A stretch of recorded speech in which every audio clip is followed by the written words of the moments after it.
Why did I get my real estate license as a real estate investor? This is the Rich on Money podcast, episode 15. I'm going to talk about what it cost to get my real estate license. I'm also going to talk about why I got it as a real estate investor. And mainly that was, I thought it would help me buy investment properties better. Like I could do it faster, less friction, not have to wait for people to show me houses. I also thought that I would cater to investors as a realtor. Did that end up being the case in the last 2 years, or has it evolved into something else? That is what we'll talk about today.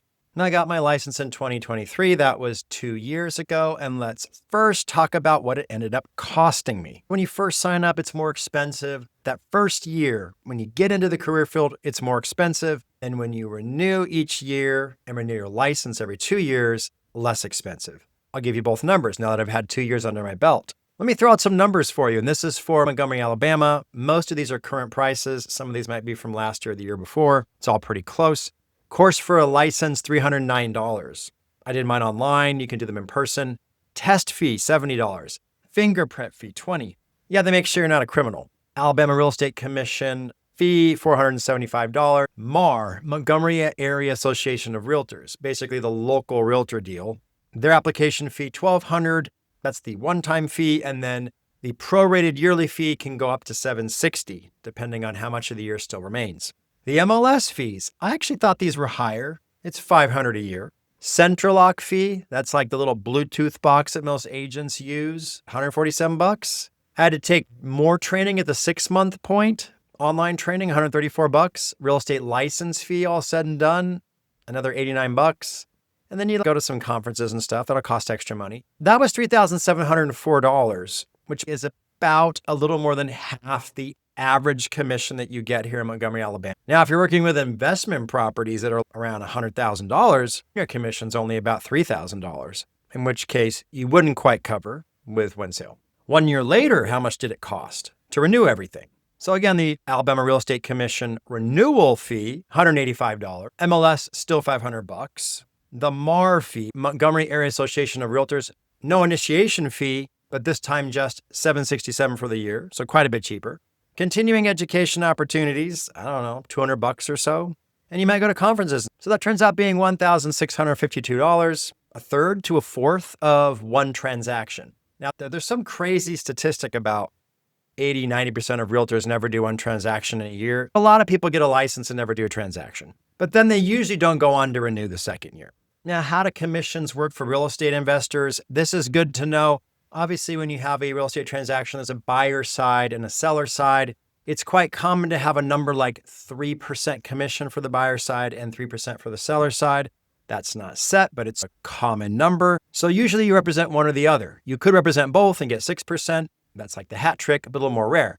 But let's say what's quite common when you're new is that you help a buyer find a house. And then as you get more experience, you get listings. That's when you represent the seller. And actually, that's a little more lucrative and a little bit easier. But when you're representing the buyer for 3%, it's going to be a 3% commission. Or you represent the seller, same thing, 3% commission. One thing that's interesting is who pays the commission, because this is sometimes confusing to people. The typical situation right now is the person who's listing the house, the seller of the house, typically pays 3% or around that to their own agent that represents them, and they typically are asked to pay the other 3% for the buyer's agent. That means a buyer of a property isn't paying that 3% for his own agent. One of the reasons that this is common is because buyers are thinking, man, I'm trying to scrape up a down payment. I've got to pay these closing costs. How am I going to come up with this 3% to pay an agent? I don't want to pay an agent. So this is the solution we've come up with. Typically, when you sell a property, you're flush with cash. Usually there's some equity in the house. And so some of that equity gets sucked up by real estate agents, 3% on each side, so 6% total. But do you as the buyer's agent really get all 3%? The answer is typically no, especially when you're a beginner. You're not getting all 3% of your commission at closing, even though that's the check that's written out to your brokerage, because your broker is going to take a cut of your commissions, especially when you're new, especially when you're not selling a lot of houses. And it's typically something like 15 to 30% of your commission. To simplify this, when you have a 3% commission, 2% is for you and 1% goes to your broker. The other 3% goes to the other side of the transaction, and they probably split it up somewhat similar. Now, there is something called capping. And basically, if you sell enough properties in a year, depending on the rules at your brokerage, a certain amount of commission level you've reached, sales you've reached, and they'll be like, guess what? You don't owe us any more money. You keep all 3% for the rest of this year. There's also sometimes tiered structures. You're going to start off giving 30% of your sales to your broker. Then at a certain point, it goes to 15%. And then at a certain point, it disappears. You've capped and you get all 3% yourself. What I just brought up is very important for real estate investors because you sometimes think, if I'm a realtor, right? If I'm a real estate agent and I do a flip or I represent myself, I'm going to save 3%. Or you might think I'm going to save 6% because that's what the commission is.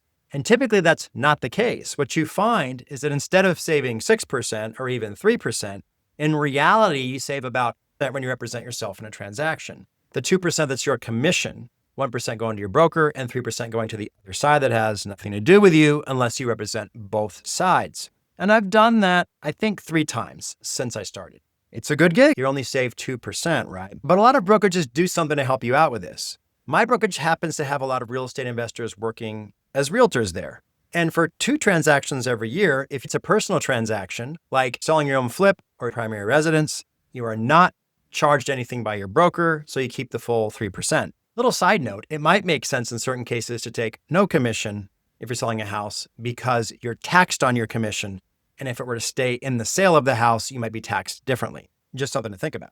So what did I think when I started? Why did I get my realtor license? And how have things evolved since then? I really thought that my main purpose in getting my real estate license was so I could run out to properties when they got on the market, get in there on the first day, look at it myself, and maybe be the first one to bid for a property and get it for a good deal. That did happen for a few years where working through real estate agents, I would try to get in quick, try to get on the first day, give an informed cash offer quickly, get it accepted, and get a good deal. I found that once I became a real estate agent, I just didn't mess around with doing that. I didn't go that route. One of the reasons is probably prices kept going up and interest rates went up and it just got harder. I also started to shy away from focusing most of my time on investing and decided to spend more time figuring out being a realtor. Another thing I thought I'd do is I thought I'd primarily represent real estate investors. And I thought that I'd get leads from leveraging my following on TikTok and YouTube. It turns out I can get tons of leads from TikTok just by saying, hey, I'm a real estate agent in Montgomery, Alabama. I'll help you invest just like me. I talked to hundreds of people. And what I found is most of that was a waste of my time. A lot of times people were just looking for free coaching or training. They're curious and want to try, but not really ready. Most people weren't in a financial position to actually invest. Most people didn't have enough of an understanding of real estate investing to do it from long distance because the way that my following is on TikTok, I don't have a massive Montgomery following. I have a large, nationwide following. And out-of-state investing is just a pain in the ass unless somebody has experience and maybe has cash. And that's quite rare. Another thing about working with real estate investors, they're a pain in the ass most of the time. I get these people that are like, man, if you find me a good deal, I swear I'll just buy it like that. But what do they mean by good deal? A lot of times they mean a home run where I'm going to make tons of equity when I purchase and 15, 20% cash on cash. They want these amazing numbers. But when you buy on the MLS with an agent and you're in competition with the rest of the market, it's actually quite unlikely to do that well. And if I run across a deal that good, I'm just going to buy it myself. I ended up feeling like I spun my wheels trying to specialize in helping out-of-state investors get started in Montgomery. There are probably realtors that cracked the nut on this. That sounded weird. I never did figure it out. And I just didn't like it. What makes me realize that I didn't like it? Because while I was doing all of this, I started naturally just doing normal transactions. I was sometimes trying to buy properties, like wholesale deals. I'd send out flyers saying, I want to buy your house for cash and make it my own rental property or maybe flip it. And I'd get a lot of these callers and I'd go out to their house. And sometimes I'd buy these houses that are a mess and they'd be great investments. Sometimes I'd get out to these houses and they're beautiful houses that don't need any work, and they'd make good money just being listed and sold normally by a real estate agent. And so in the past, I would refer those people to real estate agents. But now I am a real estate agent, so I started taking those listings myself, and I'd sell those properties, and I'd get that commission check, and I'd be like, oh, First of all, I guess I'm okay at this. I have a lot of experience in real estate, so I'm decent at this. I'm doing a good job, especially for a beginner. These sellers are a lot easier to work with than investor buyers who are a pain in the butt and picky and don't have money and they're wishy-washy and they're waste your time. So then I started working with more buyers. As I'm working with sellers that want to sell, I started working with buyers that are looking into moving into Montgomery, switching houses, or coming in as military members. And I just enjoyed that process of helping a person or a family find the home in the right neighborhood and negotiate for it, go through the inspection and repair request process and help them get closed and avoid the pitfalls and problems and make sure that the other side doesn't screw things up, make sure the lender does their job. I enjoyed that whole process. And again, I was kind of like, okay, I'm a beginner, but because I have so much real estate experience, I don't feel like a beginner. I understand the closing process. I've done it dozens of times as a customer. And now I'm guiding people through it as a realtor. One interesting thing that ended up happening, and again, this is just what I learned from being in real estate.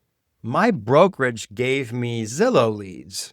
So have you ever went on Zillow and shopped for houses? Because if you shop for houses, Zillow has this thing like, hey, do you want to go look at this house today? Like list times, like at 3, 4, 5, 6 tonight, anytime tomorrow. And you just click on it.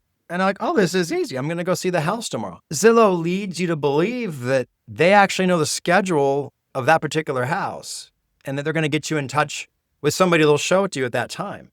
And that's not quite how it works. What Zillow's actually doing is selling your name to a real estate agent that is hoping to recruit you to be their client. And hopefully they can go take it at the time you want to see it, but they might not be able to because someone's living there. Zillow has no idea if it's available or not. But Zillow is just selling your name to a real estate agent that hopes to win your business. And I started getting a lot of these phone calls because my broker signed us up for these. And they're a pain in the ass. Although I've gotten a lot of sales from them, I would say that more than, if I get 20 calls, I would say that 18 or 19 of them are people that just aren't qualified, don't have the money to buy the property. But they want to go see it and they want to go see several properties. And you have to tease that out. Now, Zillow teaches you, you show people the house first and then you figure out later whether they can pay for it.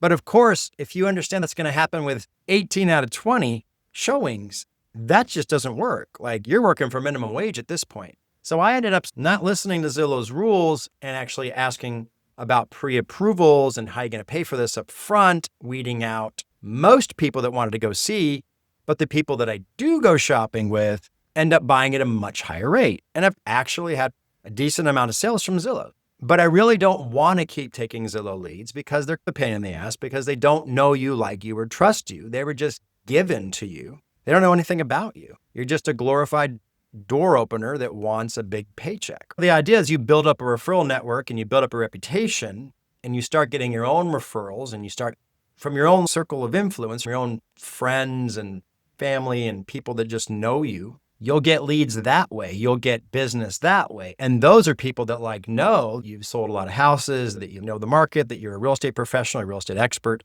And that's the best way to be an agent, in my opinion. Not messing around with Zillow leads and not catering to investors. I've had good experiences with certain investors. Those investors are hard to come by. When good buyers looking for their own homes to buy or sell, primary residences, those are a lot easier to come by. Most are pretty decent if they can afford the house.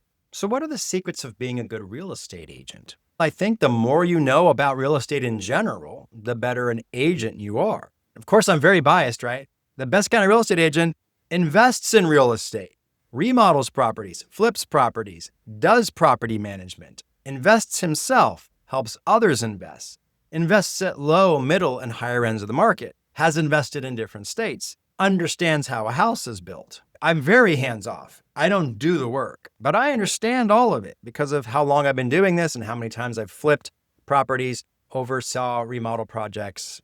A good real estate agent has a large network of people that they know, and they have a good reputation. People are just like, oh my gosh, that guy, he knows real estate. He gets things done. He's dependable, trustworthy, a good family man, a good person. I know him from church, from working out. He's one of my high school son's friends. You've got a reputation. People have said good things about you. Maybe seen your stuff on Facebook or seen it on driving around town. They've seen your sign on the lawn, and there's some proof out there, right? You're not just a randomly assigned person on Zillow. Again, bashing Zillow a little bit. Not the best model for real estate agents, in my opinion. And I've told you, I've done things like wholesaling. I've done creative financing. I've done that in my own investing life. And I've also done that as a realtor, helped other people work through more complicated ways to buy and sell properties. A lot of times when you're helping somebody sell a property, you're going to get a lot of investors calling. And these investors are seedy people or time wasters. There are a lot of people that want to buy the house, but they don't qualify for normal loans. So they want to do something called creative financing or seller financing, which means they're hoping that your seller will act as the bank and not need that person to get a loan from a normal bank, come up with a down payment, not need to check that person's credit. These are typically bad ideas for most sellers. You don't want to take a seller finance deal if you don't have to. You want to take a cash deal, or you want to take a deal through some type of traditional loan. It means that you still get all your money at the closing table, pay off your loans, get your equity, and move on with your life. So a good real estate agent is going to understand investing and seller financing and wholesaling. You can help your seller avoid these time wasters when they show up with their silly, lame, time-wasting deals. And they try to double talk you and sound like they know what they're talking about, but they're not going to have a deposit for you. They're not going to have a down payment for you. They probably won't have any money to pay commissions. And they're going to ask the seller to not really sell the property, but act as the bank and keep the property in their name and let this new buyer make payments to them for 5, 10, 15, 20, 30 years. And a lot of these people end up flaking out because they don't know what the hell they're doing anyway. They have no money, no credit, no experience. I'm working with a coach that's helping me be a better real estate agent. I've just been doing this for a few months now. And what I'm realizing is people buy houses from people they know, like, and trust. Like, it really is that simple. So you've got to be genuine. You've got to just meet people and introduce yourself. You've got to be good at your job, professional, ethical, treat people well. The people you sell houses to, take good care of them. You got to make sure they're happy. You got to make sure that they tell their friends about you. I get Zillow reviews from them and use those reviews to get more business if I need to. This is a referral business. It's a people business. My job in the military wasn't like that. A real estate investor isn't so much a people business. It's more like a numbers business. You've got to negotiate, but it's not the same as like connecting with people and wanting to help people buy and sell properties, get them through the process using your expertise and be compensated for that. And hopefully you're good at it. So there you have it. I talked about being a realtor, a real estate agent, how it's been for me. I think I'm leaning towards continuing down this realtor road and continuing with investing, but really just doing both. This is Rich with the Rich on Money Podcast, episode 15, signing off.